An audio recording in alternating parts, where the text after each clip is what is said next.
Survivors ready? Go! Welcome, everyone, to episode 3 of On the Raritan. I am your host, Matt DeGennaro. I am joined here once again with Logan and Kevin. How you guys doing today? Doing Great. great. Ready to talk the swap episode. A very interesting one, strategically, I feel.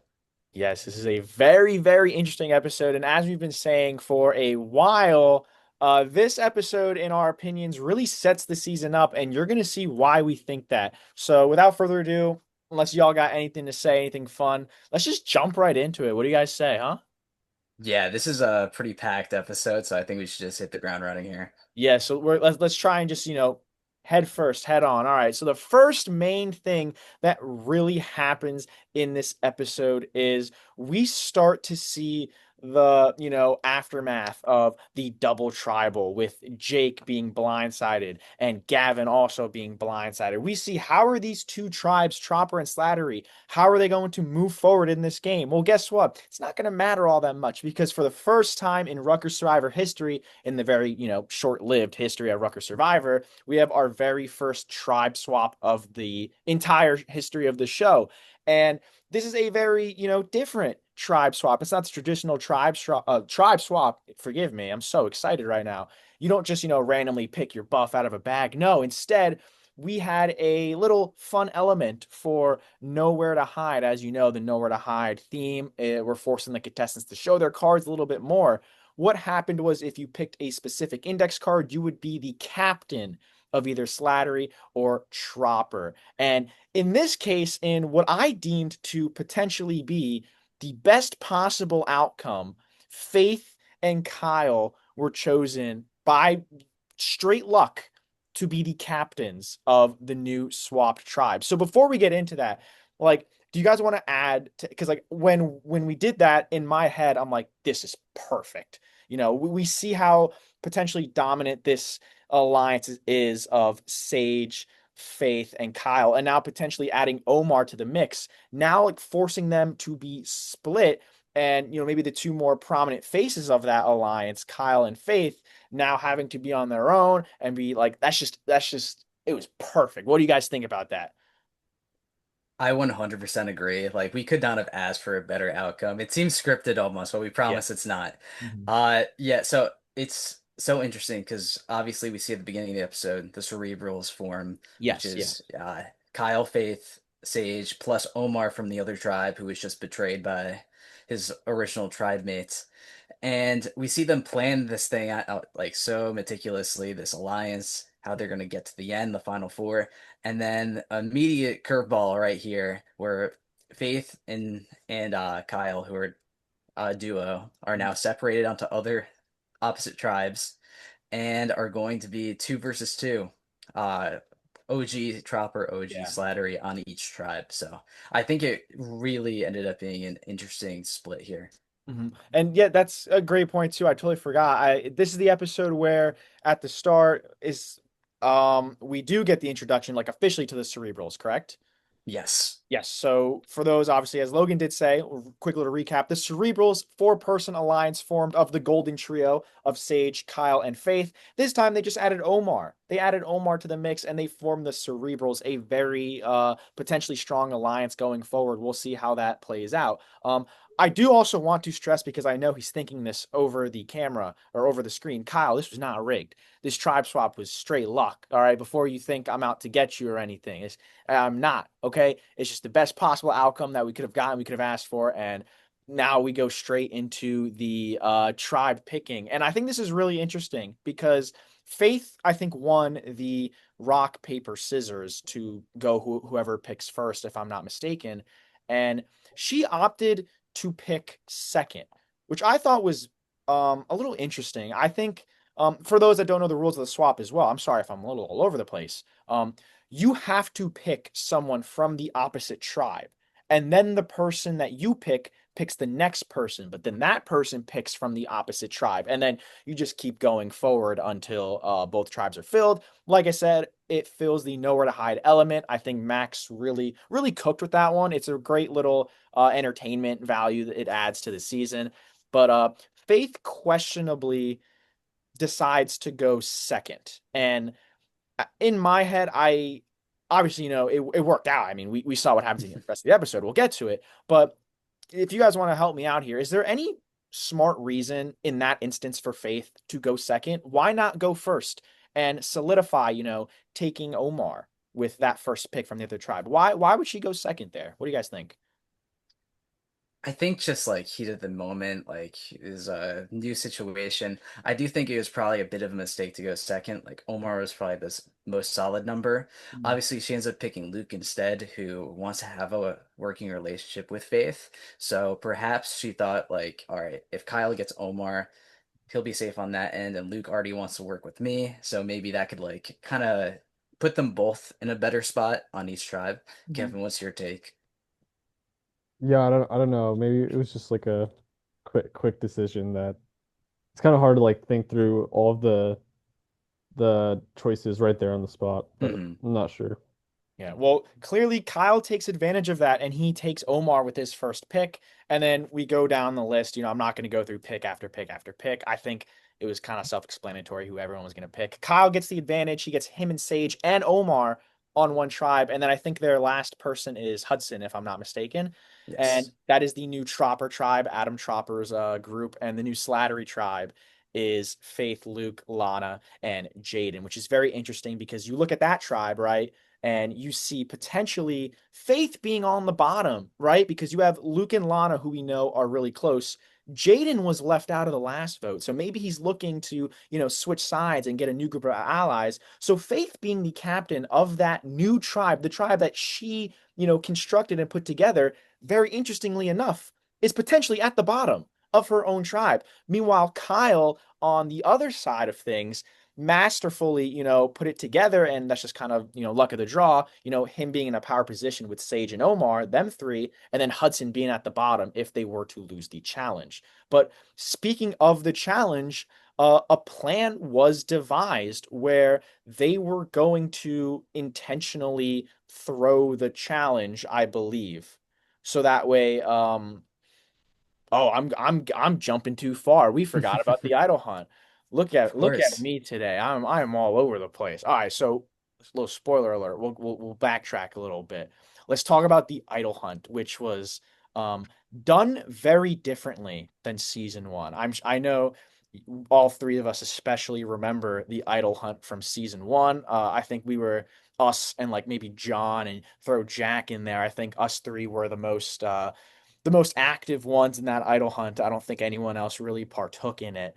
But pretty much season one, the idol hunt, uh, we were given a little fun Times Square video by the man himself, Peter Slattery, and pretty it was really cool. Pretty much what happened was Peter gave a little riddle to the location of the idol, and what you had to do is you had to go to that place that Peter was describing, take a picture of you at that place and then send it to them. And then the first person to do that would get the idol pretty much. And I got it, and it was one of the statues in front of the football stadium.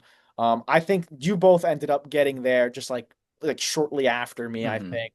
But what we did for season two is once again, with the assistance of Max Rubin himself, we wanted to make it feel a little bit more like a realistic idol hunt. And we wanted it to fit the nowhere to hide element where we were going to do it in an open field and you were only going to get 10 minutes to look. So I wasn't on the idol hunt, or I wasn't on the idol find or hiding community. Were either of you on idol hiding duties or anything? I was not on idle hiding duties. I did film some important parts of that, so I can probably go into that when we get to it, but Kevin, were you on idol hiding duties? I don't think so, but I forget where we even hid them, to be honest. Okay, because that's what I was gonna say is I have zero clue where they were hidden. I know we see, spoiler alert, Kyle and Jaden find idols, but I don't think it's very necessarily clear where they're found. I'm pretty sure one is in like a planter or whatever, like Okay, near the sidewalk, and I think the other one was like in a tree. I'm not totally sure about that. interesting. But what I do remember is which ends up being really important to this episode, is that once Jaden finds it, he brings it over to like where I was filming and shows it to me. And you kind of Yes. see like brief clip of that in the episode, him showing the idol. And that's actually where Kyle noticed, he saw that he was doing that, and Yeah. that's what led to the interaction between those two in the hallway on the way back, where Yes. they discuss plans of how they're going to use these idols Mhm. because of the notes attached to them.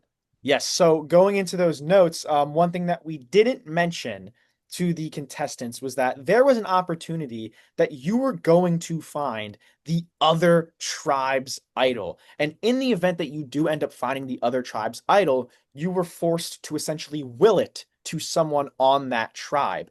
Now, once again, going back to the tribe swap itself, it was literally perfect that we got Faith and Kyle as captains. And it was once again perfect. Can't write it any better that the two people that find the idols end up finding the idols for the opposite tribe. So right then and there, the nowhere to hide element, this episode already has the makings to be an all-timer. And I, Mhm. I think, given what happens in the episode going forward, I think it is. It was just like you can't write it any better. And now going into what you said, Logan, with Kyle and Jaden's interaction, it just adds to it. We get to see some incredible mastermind strategy by Kyle Kent himself. And I was not paid to say all these nice things about Kyle.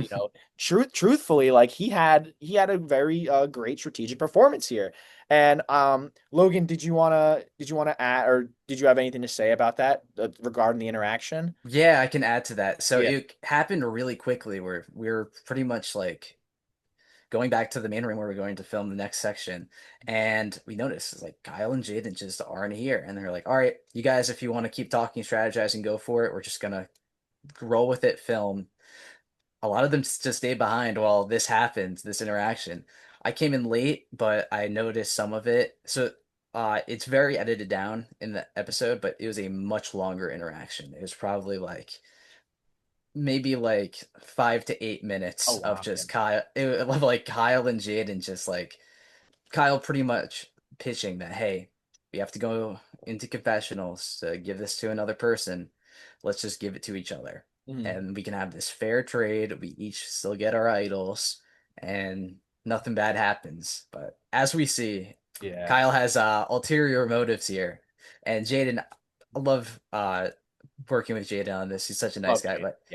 But Yeah.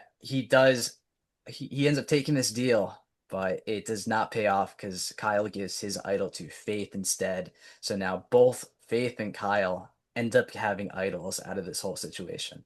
Yes. So it goes to show as well, like these two people that we deemed were in maybe the best positions going into the episode, Kyle and Faith, which is why we were so happy that they got split up, now are in even greater positions because both of them now hold the only idols in the game at that point. And once again, we love Jaden.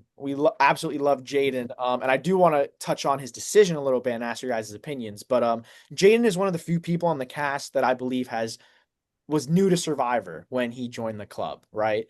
Mhm. So I think he was learning as he went along, but for him to find the idol in that regard is still pretty awesome for him, and he got to learn a little bit. But yeah, let's talk about Jaden's decision. Obviously Kyle's perspective, we don't got to glaze anymore. It was a great masterful plan. He got an idol and he gave it to his closest ally or one of his Mhm. closest allies. But now Jaden. Um, so obviously, he might have been duped a little bit by Kyle, but is there any other logic behind that decision? Because I talked with my brother after watching the episode, and he thought Jaden's decision was pretty logical, giving it to Kyle, regardless, of what the outcome would have been. So, what do you guys think on Jaden's decision after that? Yeah. I don't think it's really that bad in theory if you're from Jaden's perspective. I think the main, like, I guess, logical choice that you can come to is that, hey, Hudson's at the bottom of that other tribe. He was also left out. Or wait, no, I'm trying to remember. So if he wants to work with the OG Troppers, then maybe you should give it to Hudson instead. But we haven't really seen a relationship form between Hudson and Jaden. So there's really is like this human element of, hey, he doesn't really know anybody else in the other tribe that well. Kyle's coming to him with his plan, and if he can like repair roads with Kyle, there's actually like a lot of logic there. And he has no reason not to take this deal because he gets an idol. So if let's say he does like take this deal and then gives it to somebody else, he could be burning Kyle in the process Mhm. and he's already lacking in numbers. So he kind of doesn't want to throw away or burn any bridges. Where in Kyle's perspective, he already has so many numbers where he can maybe burn a bridge with Jaden because he already has his numbers with Faith, Sage, and Omar. Interesting. Kevin, is there anything you thought that was maybe supports Jane's decision to give the idol to Kyle? Yeah, I think like after him having a conversation with Kyle and Kyle offering this deal, it was like the only move he could have done because either he just gives it to someone else. It doesn't really help this game because he ends up like backstabbing Kyle. And obviously he didn't think Kyle was gonna like blindside him by not giving him the idol, but I think it was his only move to be honest. Oh yeah. So, Jaden, hopefully, you got to look back and whether you don't regret it or not, this season plays, or the rest of the episode, I mean, plays out how it plays out, and it also has a very big effect on the episode. But other than that, I guess we can go right into the immunity challenge. So, is there anything in like the first half of the episode that we missed that we need to touch on? Um, I think we Uh, hit all the major things, unless you have something, Kevin. maybe Omar. Yes, I you Yes. you smiling. I remember. Yes, Kevin. This is I was why. gonna mention this, I forgot, yeah. Yes. So Omar. Let's address the elephant in the room with Omar. So I think me and Max were the first two people to arrive at the shoot, and there's like a little Discord text, whether it's from me or to Max, and it's essentially Omar saying, "Hey, I'm super sick. Don't think I'll be able to make it today." Right.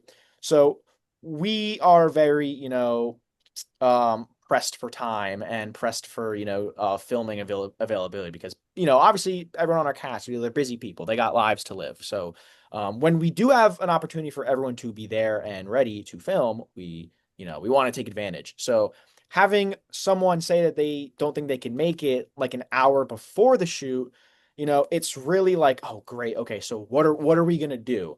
There's a couple options, right? You either cancel the shoot or you continue to shoot and work around it. Now, obviously, at that point in the game, we hadn't filmed in a while. Max did not want to cancel the shoot. I was on that board as well. I don't know about you guys as well, but I did not want to cancel the shoot. Yeah, we were already way behind at that point. So I think we had a quick conversation with Omar on the phone, and Omar, Omar was well enough to come. He didn't want to come in the, hopes of getting other people sick, which I do, I respect, and that's totally understandable. And I might be remembering this so wrong, but I think we asked if everyone was okay, if Omar still like if they were comfortable and there Hmm. were no like objections or anything. We provided Omar with a mask, and other than like the shots you do see Omar in for the cinematic purposes, Omar did keep his distance. I think he was actually in the bathroom for uh, a majority of the shoot. Obviously he wasn't feeling well, but we we were a little scared that the episode or the shoot was going to go up in flames, but we were able to work around it. And Omar left, I believe, right before the idol hunt, if I'm not mistaken. So Yes. so Omar did not have a opportunity to play or partake in the idol hunt, and he was made aware of this, but it's he chose to go home. That's totally understandable. And with that in mind, Omar was still in play. So if his tribe lost the immunity challenge, he was still vulnerable, and they easily could have just been like, "Hey, Omar's not here. Let's just vote him out." And if they did go to tribal, I guess we'd have to get his vote via FaceTime or something, Hmm. or via text, which it would be a very interesting something that's never been done before. But you got to work around the barriers when they present themselves to you. So it was very interesting, but thankfully, Omar went home. He was a lot better. He came back healthier for the next shoot. That's all that matters. Kevin, did I miss anything there? No, I think that covers it. All right. You didn't want to add anything? No. No, all good. All right. So with that being said, we can go into the immunity challenge, which was a Max Rubin special. Max, this was the mental maze, and this was a game that Max did at his summer camp with his camp members and all. I don't know what the proper term is. What's camp goers? There you go. Yeah, campers, something Yeah, like that's oh my gosh, that's the word campers. I'm so that. sorry. Campers. Max did this with his campers, the mental maze. And the way it's described really is if you ever seen the show Brain Surge, where like there's like a pathway and you got to guess the right path. It's also a comp now, kind of on Big Brother. It's kind of similar to the Squid Games glass bridge, kind of. Pretty much, through a series of luck and trial and error, you have to try and find your right path to get to the end. And the first tribe to get all their tribe mates at the end of the grid wins immunity, or with whoever has the most after a certain amount of time. And I think that's where we ended up going. So it was a little bit of a confusing challenge at first. I do remember I practiced my speech for this challenge so much because it was stressed heavily that this was a very complicated challenge and there were a lot of little components and little rules that had to be addressed because it was so complicated. So I wanted to hit the nail or hit the head on the nail, whatever freaking saying is. I wanted to, make sure I got it right. And I think I got everything. I might have missed a couple things, who knows, but um we see that Slattery doesn't really have the best luck. And I think because Tropper's first move was directly in front of them, Mhm. and Slattery's was like all the way at the opposite side of the grid, if I'm not mistaken. And once again, that's just pure luck. So it really sets Slattery back like pretty far because Tropper got a ton of information during that time. But through a lot of trial and error to sum up the challenge, Tropper wins immunity, and in the process, Sage actually gets disqualified for talking during the challenge, and we stressed heavily: no talking, no communication, no helping. During the edit, Kyle and Sage were talking about the challenge or talking during the challenge throughout the in pretty much the entirety of it. So maybe they both should have been disqualified a little bit sooner because that was heavily stressed. But Sage got booted because she made like a gesture, like or like go forward, and that's obviously not allowed, but that was very apparent. So Mhm. we had a booter from the challenge at that point, but it didn't matter. They still ended up winning immunity, and I'm trying to just speed through this. But is there anything important? I think there's one thing I did want to touch on, but anything else that we're missing here? There was one thing that I don't think was really touched on the episode, but it was the strategy that they wanted to do. Yes. Now that Faith had the idol, was Yes. to purposely throw is for Faith to purposely throw the challenge. Yes. So they would go to tribal council. Faith uses the idol, and it guarantees someone from the other side of the game goes out. And this would have been a perfect challenge to throw because you could just mess up every time. Yeah. Oh man, my bad, and it would really set people back.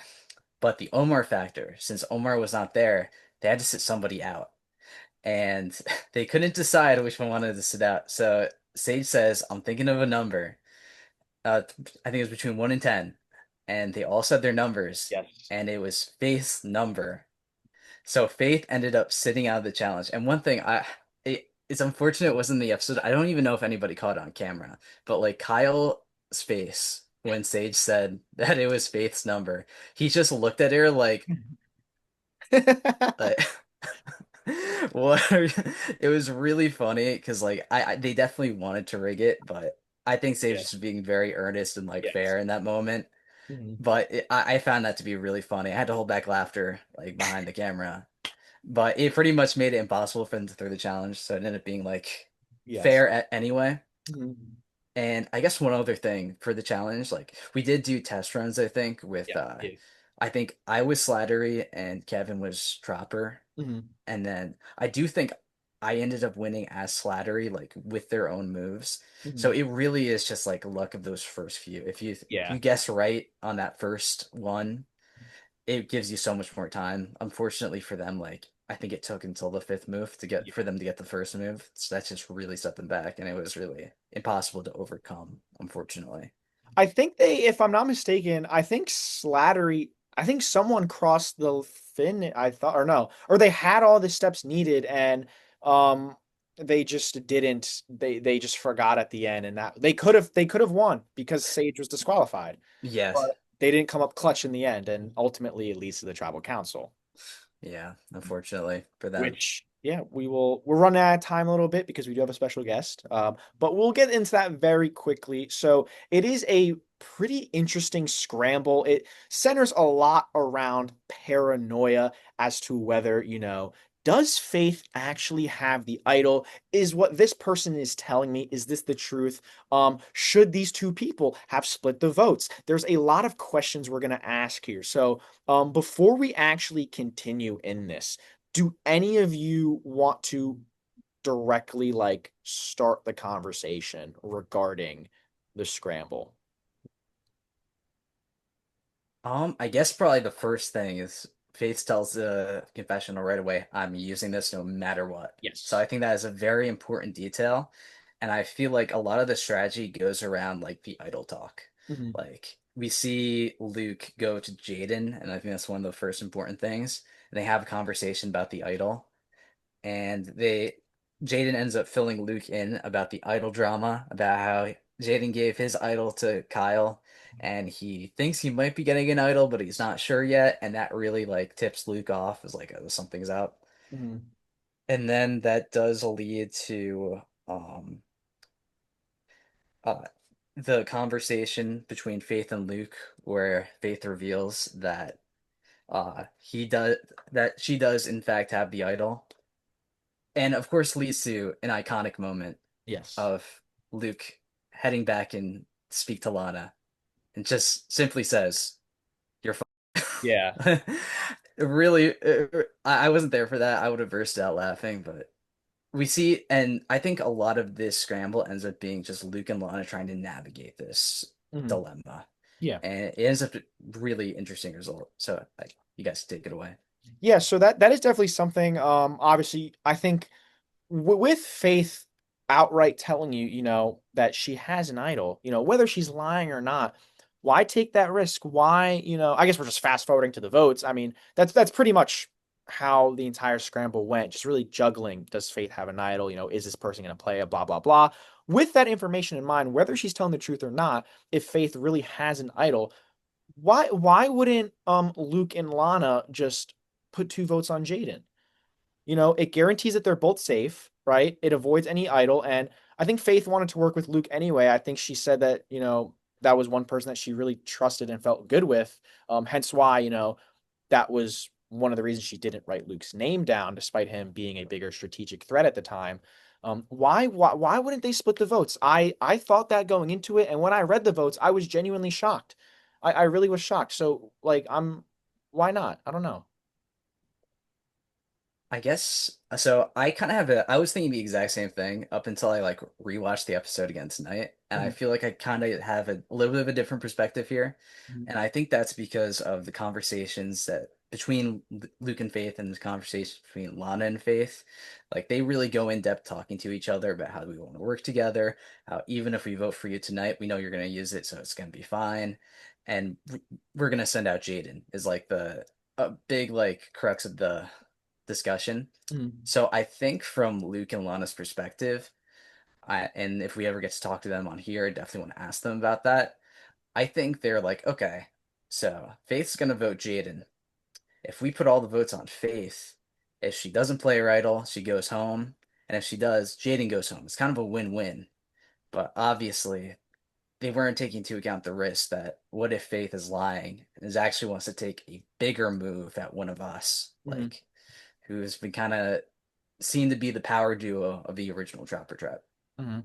So then what if they could have concocted like, okay, so Jaden was always going to go Faith, let's say, and then one of them puts a vote on Faith, right? If Faith really wanted to put a vote on Lana, let's say, that's already a what? 2-1, and then one vote on Jaden, right? So that way, if Faith Hmm. Idol is real, those two are negated, and then you have a 1-1 with Hmm. Jaden and Lana. I think that's another way they could have just worked it out, Exactly. correct? Yes, I think if they really wanted to still potentially take a shot at Faith, one of them had to put that extra vote on Faith. You had to make sure Yeah. there were two votes on Faith no matter what. That was the only way that you could like guarantee a tie situation where it'd be between Jaden and somebody else. And you can either vote out Faith in the revote or you can vote out Jaden to protect yourselves. So that was their big mistake here. Yeah, I thought it was very questionable when we all of the crew, we gather together in the room before the votes are read, and we read the votes and just see the outcome. And I remember seeing, I was like, this is very odd. I'm surprised this is the way it played out.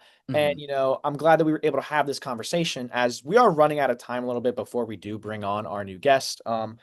Spoiler alert, the guest is not actually Lana. There's been a pattern of us bringing on the person voted out. Lana unfortunately cannot be with us today, but we are going to edit in a little video of Lana answering questions that we did send her. So hopefully within that video that Lana sends us, she answers some questions that we do have for her, and hopefully we are able to get her on this pod at some point in the future. But with that being said, Lana gets voted out in a 3-1 vote. Three are negated, obviously. And this is the one episode where we don't actually do the ceremonial, give me the buff or the bandana. We had props from the Survivor 47, we had a little watch party or whatever, and they were Paramount, CBS, they were very gracious enough to give us a giant 47 sign that you actually get to see in the idol hunt, which Kevin I think has in his house, and we are going to be bringing to future events. And they gave us torches as well. So this is the only time in history, and spoiler alert for the rest of the season, where I take off my hat and I snuff the torch. There's no fire, but it was just for effect. It was for fun. And yeah, so Lana gets voted off, and it's not really seen, but Lana was very heartbroken, and understandably so. I'm sure if I got voted out in that way, I would be just as heartbroken. And correct me if I'm wrong, but was her final speech filmed on finale night, or was that the same day? Oh, I'm not sure. It was much, much later. It was Okay. definitely not, it definitely was not the same day. It was probably closer to the finale, if not finale day. I think that was the last time we saw her after from her vote off episode to finale, because it's not a spoiler, obviously. Everyone comes back and votes for the winner, and that was the last time we saw Lana. So I do think that's when Lana filmed her final goodbye, because, like I said, she was just not in the mood to give her speech. Totally understandable. Totally understandable. But we're gonna bring her on, and here's this video from Lana answering some of our questions. And next time you see us, we'll be talking to our What special would have guest. been my ideal swap tribe? Wanted to be with Luke. I would have wanted to be with Hudson. I never really knew where his head was, but I knew that he wanted to stay like tribe strong. And even though we were in a new tribe, still had loyalty to our last one. So I feel like he would have leaned more towards us, even if there was a member from the Slattery tribe, because it would have been three and then that one other person. And I guess there would need to be somebody else from the other tribe, right? Probably not Faith, because she voted me out. All right, next question. How did I react to the idol hunt? I thought it was really cool. I like that we were kind of switching from inside to outside. It's definitely not the island in Fiji or anything, but I liked how we utilized the area. I didn't have much strategy. I just knew like I wasn't doing pretty well pretty early on, and then I was trying to like talk to like some of my teammates and being like, hey, like, do you guys at least have it? What is it? What's the problem? Blah, blah, blah. And I didn't do really well on that part. The downfall wasn't necessarily that um, I didn't find an idol, but just nobody from my tribe. Because how the idols worked is you would give it to somebody else. So they wouldn't give to anybody in the new tribe. So just both people from the Slattery tribe getting the idols and then giving it to the 2 other people in the Slattery tribe is just, not only do 2 people in the Slattery tribe have an idol, but now 2 other people know where it is, how they got it, all these things. So they were overpowered. They were completely overpowered. Both tribes had somebody with an idol, and they were both from the same original tribe. So, it happens. But when it comes to memory games, I've never been the best. So I was hoping that at least 1 or 2 other people from my tribe would be better at memory games than I was. It didn't really seem like that was happening. I didn't know 2 other people in my tribe. Like, I knew Luke. I knew he was trying hard. I knew all these things. We had a little bit of a strategy to maybe throw it because we thought the other team was going to vote out Hudson.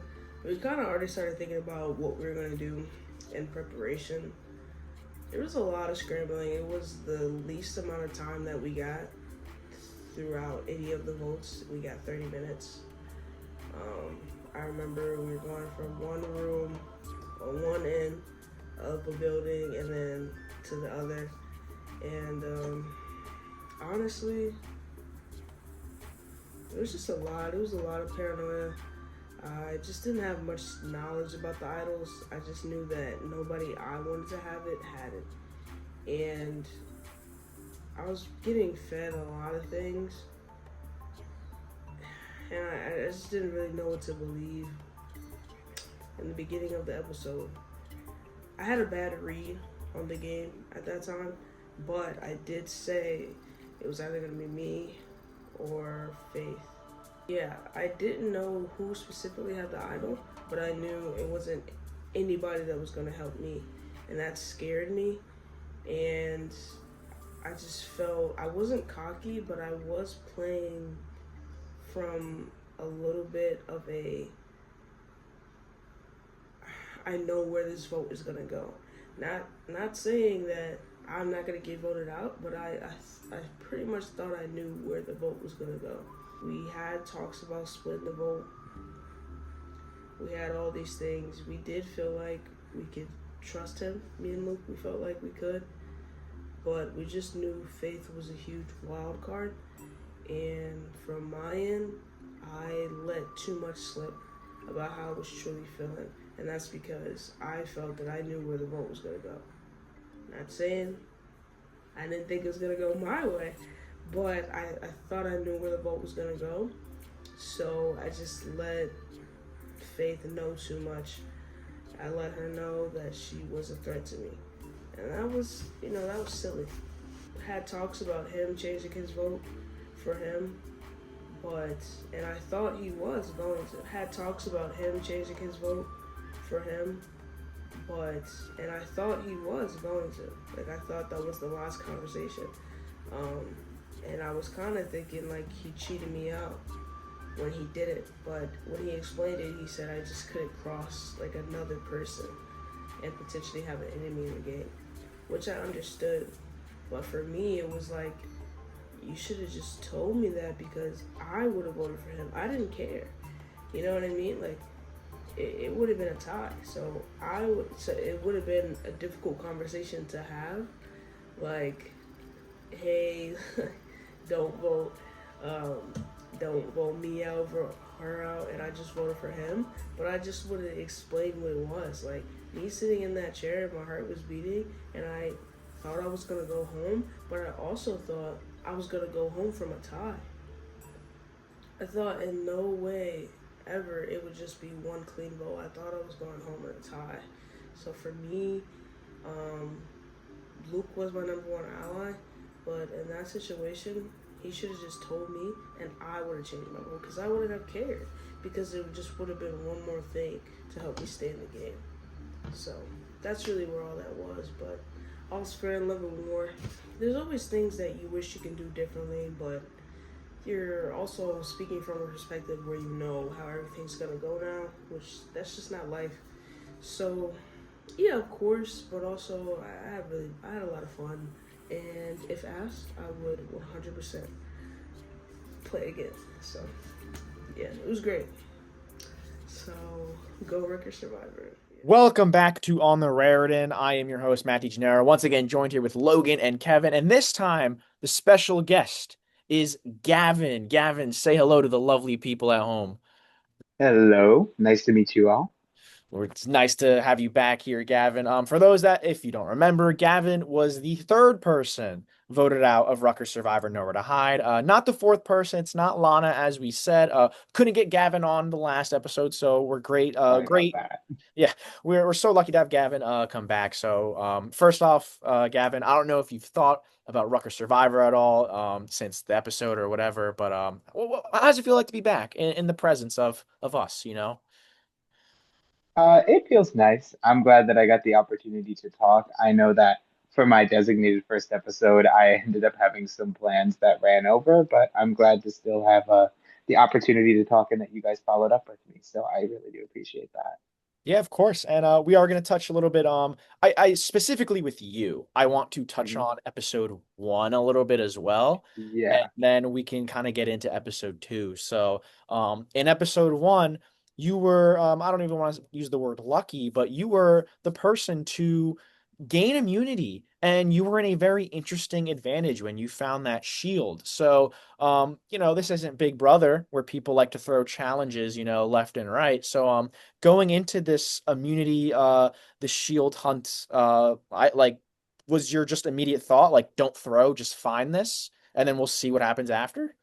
Well, I was like, oh, I could get my first chance to win a Survivor challenge. And I knew in my head that I was like, there's a pretty solid chance. I think that there's one of a few places that I can imagine they'd hide it behind it. And I just got real lucky. You would say lucky, but it wasn't actually lucky because that was quite literally the first mistake that I made in my game, actually. The fact that I was put in that very awkward position from the first place, and then I got to choose to join which tribe to join.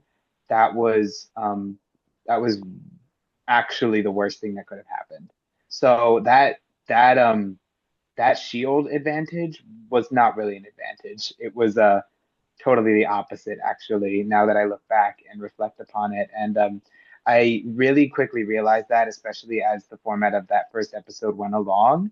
And I realized that, when I was going between the two, it was really difficult because it was really difficult for me because I was like, like I have to basically like from there I had to pick a side, and then on that side I'm immune, so I was kind of inherently not in either place and had to make myself a place there, which is why my messaging at the end of the first episode was very much, I'm here with this tribe, I'm with the tribe, I'm with the tribe, I'm with the tribe. And I made sure to emphasize that on purpose. But unfortunately, the people of my tribe did not trust me and did not follow the narrative that I was pushing after that. And unfortunately, I had dug that for myself already by the first episode. So I actually think that first advantage was not really an advantage at all.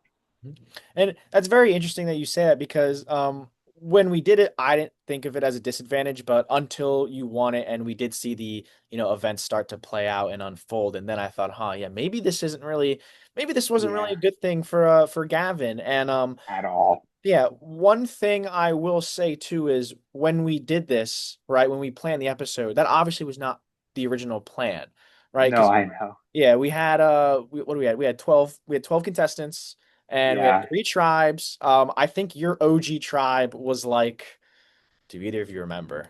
Otherwise, I'm gonna end up making up a random tribe. I don't remember. So It would have been very interesting to I see. believe it was Gavin, Hudson, Sage, And then the and person, then yes, the Rami who left. Oh yes. boy.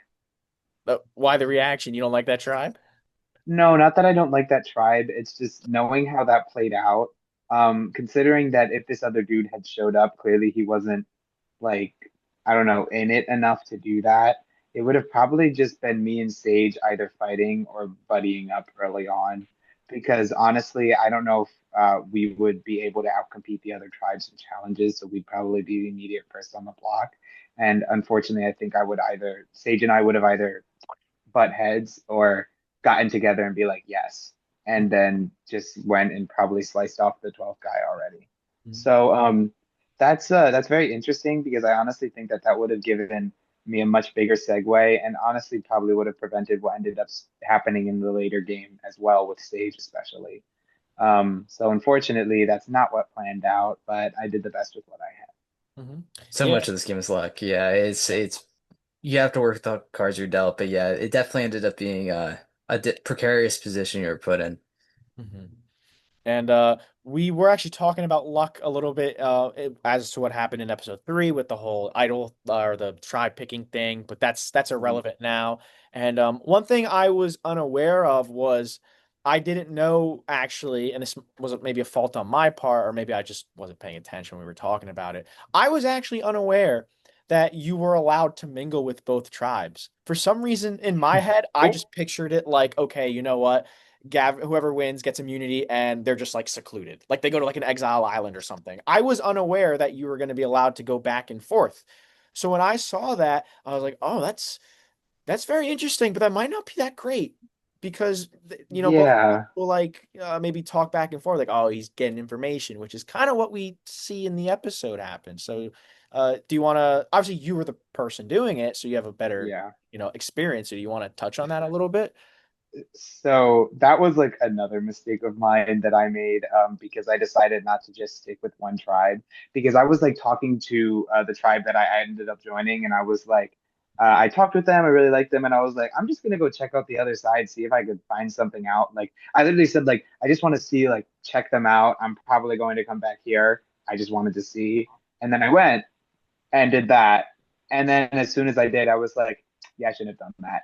And so then I went and kind of did my rounds, collected what I could from the other people, and then went back and joined the other tribe and joined the other tribe. But at that point, unfortunately, they had already been like, well, he's going to be playing both sides, which at that point I was just kind of like, oh, I'm just going to come to this one tribe and to do the cursory check of the other. But obviously, I couldn't explain that to them. So that was another mistake on my part right off the bat. So honestly, I think Exile Island might have been a bit better for me. Mhm. Oh, interesting. Well, I don't want to spend too much time on episode 1, but I will. One last thing. It's a very Mhm. interesting insight. Obviously, you're forced to sit and watch the immunity challenge, just waiting to find out which tribe you're going to be on. What were your thoughts? Did you want a specific tribe to win, and if so, why? Or did you want to? Yeah, because whose tribe did you want to go on, pretty much? I wanted the first tribe that I talked to, which was the Omar, Omar Hudson Luke tribe, like that tribe to be up, or like they were the tribe that I wanted To go to on, win because or I no, wanted to be on Slattery. um You wanted to be on like the Black Buff tribe. I wanted to be on Tropper. Hmm. Oh, okay. So you wanted to be I on. ended up on the tribe I wanted to be on. Okay, Yeah, perfect. All right, yeah. I ended up being on the tribe that I wanted to be on for that because I like Chopper Folk. I liked Luke and Lana and all of them and I honestly going over there and getting the cursory from like Kyle and Sage and Faith. I mean I could tell that Faith and Kyle and them were kind of like a threat out of the gate. I was like, oh yeah, she knows what she's doing. And like even if she didn't mention game knowledge specifically, I knew that she was smart and intelligent and three-dimensional. Like, you know what I mean? Like, you can kind of see that in people. Like, she has that energy about her. And I was like, I don't think I want to be on a tribe with her to start. And that was helpful for me, but unfortunate because I was like, oh, I'd be much better, much more easy at controlling a tribe if it were Tropper tribe, you know? And unfortunately, that mindset of control rather than needing assimilation ended up blending my messaging in that tribe to the people, and that was very unfortunate. It wasn't unfortunate because of like luck or anything. That was just a me part again. Um, but from there, I did end up ultimately ending up on the tribe that I wanted to be on because I thought that things would be easier for me to control or at least keep myself safe, which obviously I didn't know what they thought of me at that point. All right. Well, very interesting insight, and you got to be on the tribe you wanted to be, and unfortunately, looks like it didn't maybe really end the way you wanted to, of course. So now I think that's a great segue to right into episode two, unless Logan and Kevin, if there's anything from episode one you think we might have maybe missed or didn't touch on. What do you guys think? I Nothing. think we hit pretty much everything. I feel like the vote there with Giovanni was kind of a consensus vote. Hmm. And I believe he was throwing out your name, if I remember right, Yes. initially Yeah, before. but he was kind of like, it was kind of just like, that was what he said. And I was kind of like, that's not happening. And Mhm. it just went the other way. It was pretty much a consensus vote, almost a mercy one. But, you know, Yeah. so, We can get to episode two then. That's where the real yeah. meat here is. Yeah, that's where the real meat of the rest continues. Yes. So episode two, once again, we throw a little wrench in everyone's nights because we filmed that night, and we did an immunity challenge that was individual, let's say. So instead of doing a basic tribal immunity challenge, we did individual immunity challenge where there'd be one winner from both sides. And from Gavin, from your side, I believe it was Luke, and from the Slattery side, it was Faith that ended up winning. Um, Mhm. immunity. So going into that, learning that it was an individual immunity challenge, did you think like, okay, this is okay, or did you think that you could be in danger a little bit? Well, as soon as that episode announced that there was a double tribal, I was like, I am so screwed. As soon as that said, I was like, now I'm the odd man out. I was like immediately, as soon as you said that, I was like, this is terrible. This means that So I won't be able to give us a chance to prove myself to the tribe. Now I have to play for myself in an individual immunity challenge. And so when I went into that, it was I know this might be a little bit off topic, but like it leads into what the immunity challenge was because the immunity challenge was an individual immunity challenge, and that was really hard because then I would have to fight for myself. So it put me in trouble immediately because I was already not by myself, but like, you know. mhm. And so that's why I ended up choosing the tactic that I did during the challengers. Granted, it was another huge mistake, but like, it was, it was like at that point I was like, I can't be playing an individual game right now. And this immunity challenge that was coming at us was an individual game move, and I was like, not now, please, not now. And yeah. Well, yeah, obviously, as you said, it's a great point you made. And now I guess just the immunity challenge is pretty straightforward. I already said Luke Faith won. Luke gets the Mhm. honor of allowing your tribe to go second. So instead of being the second person voted out, you third person voted out. I mean, it's Mhm. one slot better, but it's still something to hold over, I guess, Jake and Giovanni, right? I guess so that Yeah. Mm. I don't know. I'm just trying to find the positives, who knows. But Yeah, there was still a lot of positive. I definitely learned things, learn like such as like what? such as I would need a lot more practice in Survivor before I can call myself somebody who's good at it. Um, I need a lot more. I need to balance information gathering and like I need to balance information gathering more, and I can't take the short prizes offered to me, if you know what I mean. Because the biggest mistakes that I made early on were like taking the short prize. I basically took like a poison apple and I rubbed the poison in my hands and I licked my finger to see how nice it would be.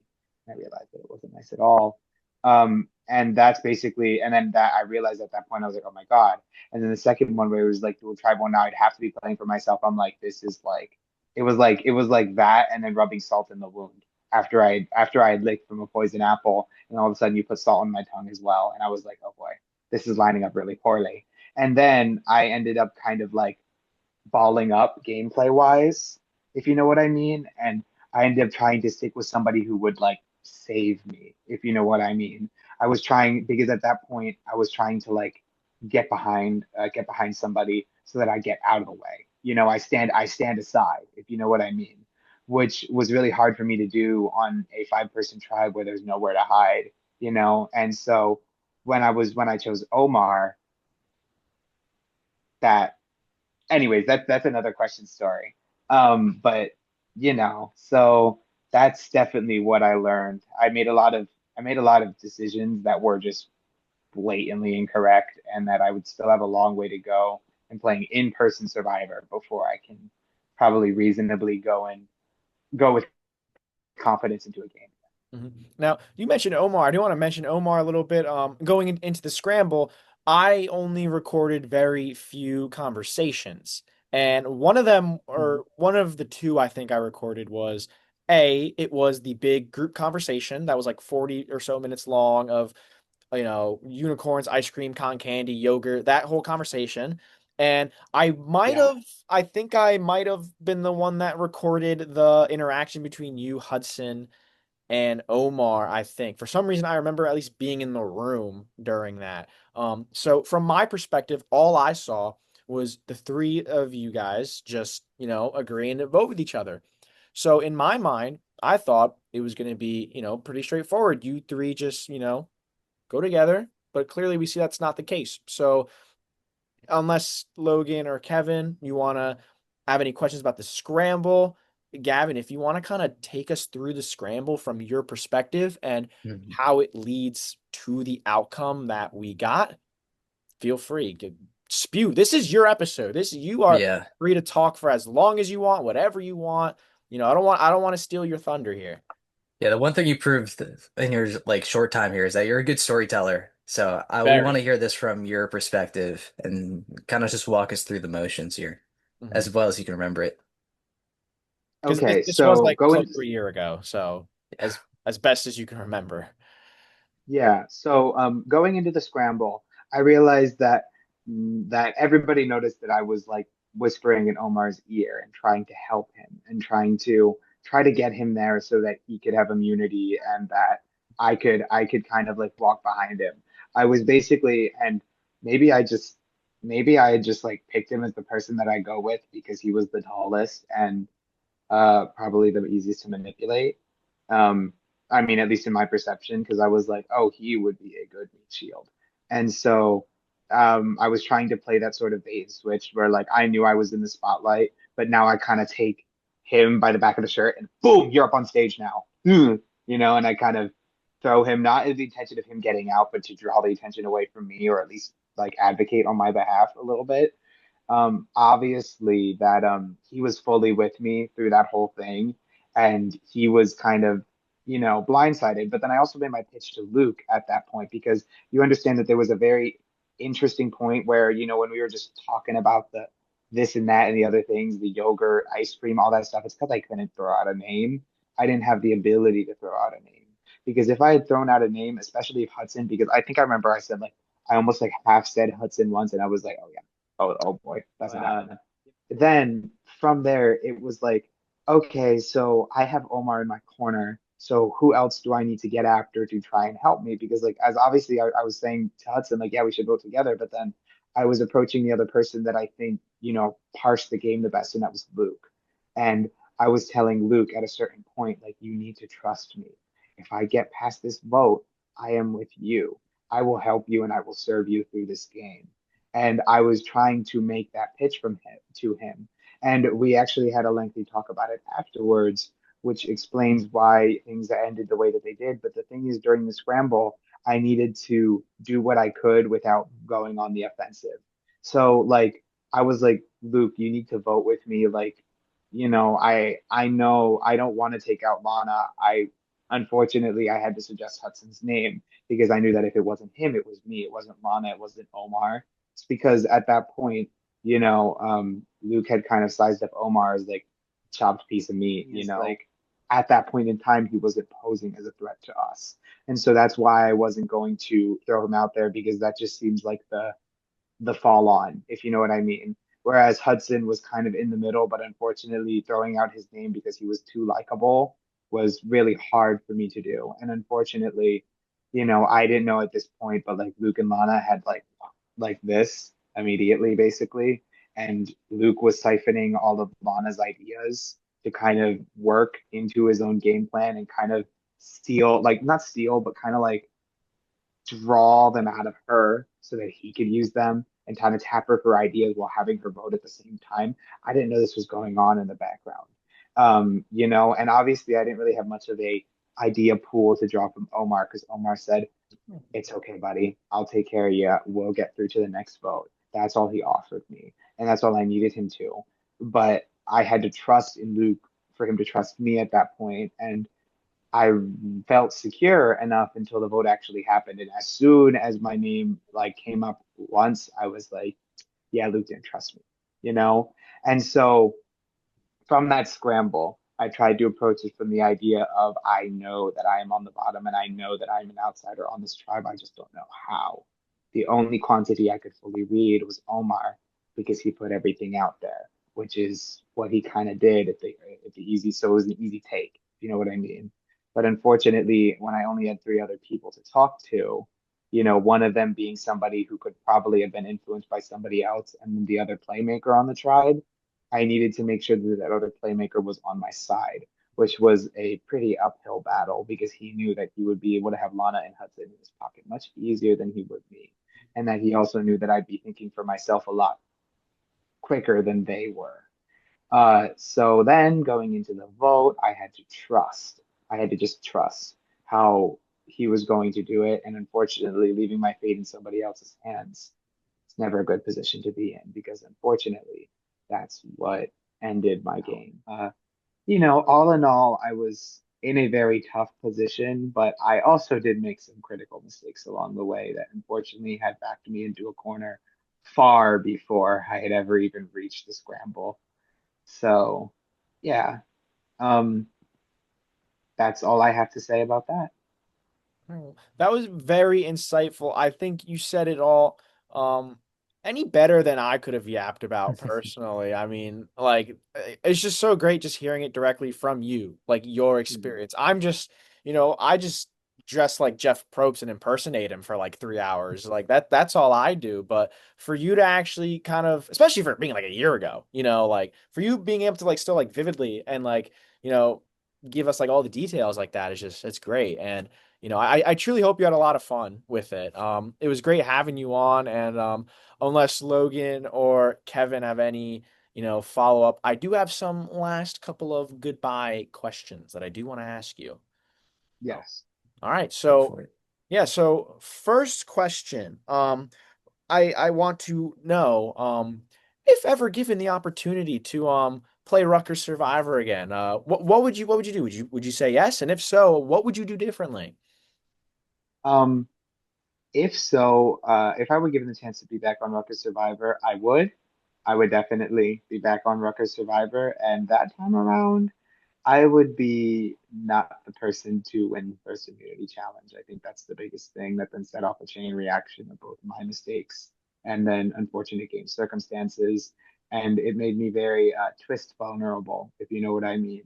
And so I couldn't put myself, I was like the person at the end of the roller coaster ride. I was the person making the quickest turn, the hardest snaps, the biggest drops, and everybody else might have been further in on the seat. So while they're surprised, they're not moving as much. Whereas the person out here is moving a lot more. So I looked like I was moving a lot more. I looked like I was flailing my arms around a lot more. I had to do a lot more flailing around my arms just so I'd be able to get past that portion of the roller coaster ride. But unfortunately, I got fucked off. So my strategy for next time is that I'm going to stay in like more on the inside of the roller coaster. Like I usually did when I was trying to conquer my fear the first time I rode them.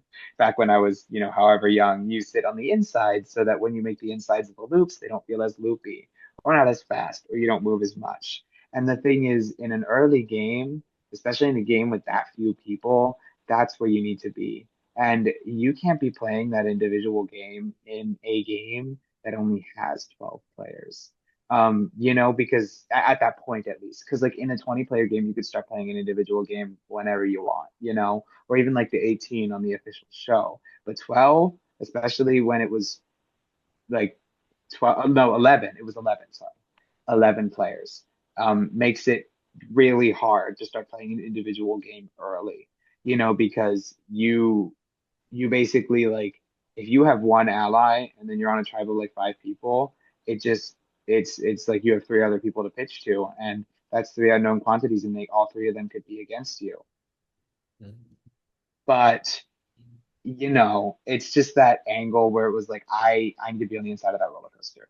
I need to not be making so much noise like I was originally going into the game because I made way too much noise and crashed and burned because of it. All right, very very interesting. I love your little like analogies or whatever. Like those are great. And then secondly and possibly last question. A little birdie in the club. I'll keep this person anonymous, but a little Mhm. birdie told me that you would make a great host for Rutgers Survivor. What is Was your it response to that? was it Omar? I don't know. I it's anonymous. That's all I know. Anonymous, surely anonymous. Um, That's all I know. I yeah, know who it is, but it's anonymous. okay.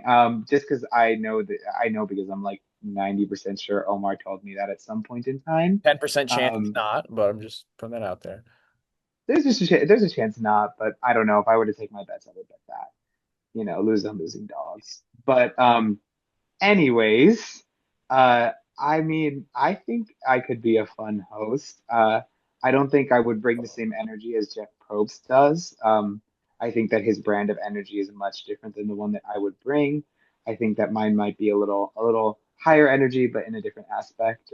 But I think given the opportunity to host, I think that that would be really cool. Having that opportunity, also having that screen time would be pretty nice. But I think I'd probably come back as player first. Okay. Very, very interesting. Before I guess we send you off into the sunset, Logan, Kevin, any final words we got for Gavin here before we end this episode? No, but thank you so much for playing. Hopefully you can stay involved with the club and all that. Really appreciate to have you on the show. Mhm.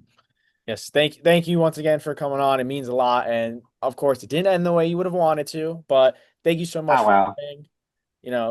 Thank you. You've been a blast. You've been a bundle of joy. But with that being said, tune in next episode because on the next episode of this podcast, we are going to be diving into episode 4 of Rutgers Survivor, which should be coming out soon if my sources are accurate. And this episode, as we saw in the teaser, is the merge. So, you see no more Slattery and Tromper, Oh Adam and boy. Peter. Yeah, Adam and Peter, the feud kind of, there's still a feud, but it's not as apparent anymore, I guess. So it'll be very interesting to see, how these contestants are remaining, how they tackle the merge, and what new twists we throw their way. I do know a lot of fireworks do start that episode. I won't get into details, but it's going to be a good episode. But with that being Oh yeah. said, thank you guys for watching episode 3 of On the Raritan. I'm your host, Matt DeGennaro. Once again, joined here with Logan, Kevin, and this time around,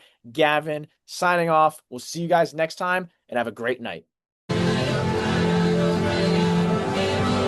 Survivors ready?